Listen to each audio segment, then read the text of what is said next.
All the World by Charles M. Sheldon. Dedication to Ambulance Company. This story, which was first read to my own Sunday evening congregation, and afterwards published in the Christian Herald as a serial, is dedicated to the Ambulance Company No. 347, which was composed almost entirely of students in Washburn College, Topeka, Kansas. They were all volunteers, and were listed with the 87th Division in the Medical Corps. This ambulance company made a unique record in the training camp before going overseas, passing the entire time in training without a single case of discipline or venereal disease. In dedicating this simple tale to this company, it is the hope of the author, who is the pastor of many of the members, that the same enthusiasm and patriotism that sent them as volunteers into the army will send many of them into the service of reconstruction of all the world. They are the very material needed during the period of upbuilding to do the work of making a new and better world. Some of them are already student volunteers, pledged to go into all the world and make disciples. They have kept themselves as pure and fit as Sir Galahad for the great quest. The adventures of peace will be more fascinating and alluring than the adventures of war. This book is a challenge to them and to all the youth in America to volunteer in the greatest service to the world that has ever been offered to the soldiers of the cross. End of dedication.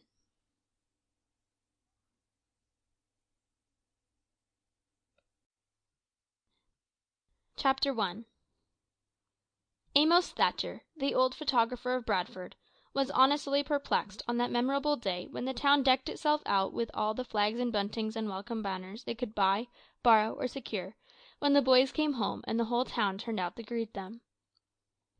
There are certain events in the history of towns, as in that of individuals, which are epochal and deserve to be so treated.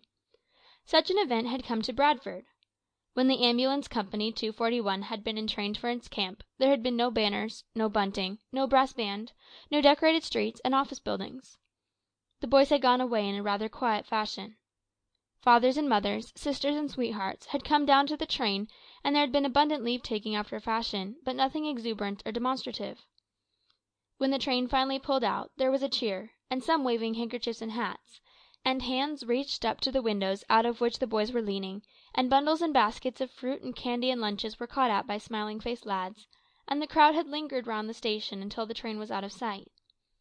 And then it had scattered, very quietly and soberly, and eyes that had bravely and steadily looked into other eyes undimmed, now filled, and the step faltered in anticipatory thought of the unknown future for Ambulance Company No. 241. But the homecoming, that was a different story. Bradford put on all its holiday and convention clothes. It spread its colours lavishly to the breeze. There was not a store, an office, a house, or even a barn, without its token of welcome. Main Street was a fluttering rainbow. The little depot, which had not been painted for a good many months, was almost covered up with the colours of the sky, the sunrise, and the starlight. And the tragedy of it all to Amos Thatcher was the plain fact that he could not be everywhere at once to get all the views he wanted. There was the main street, and the post office, and the courthouse, and Dr. Grant's home. Grant was the company captain, and he was coming back with decorations pinned on him by Clemenceau himself. And there was the depot, and the incoming train, and the churches, and the GAR, and the mayor, and city officials, and the fire department, and the procession which had formed, and was even now extended all the way from the depot to the post office.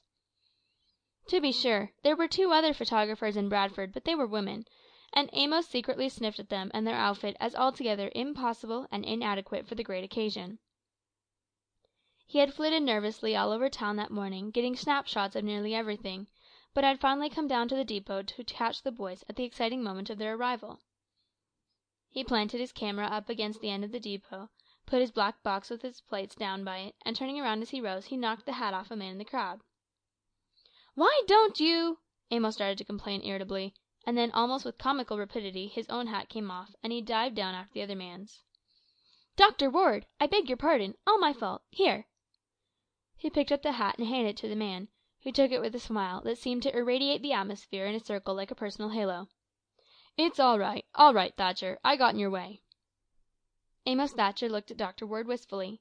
"That's fiction, doctor, but we understand you. Tell you what, while we're waiting, give me a group. You and Mrs. Ward and Esther. Where's Mary?"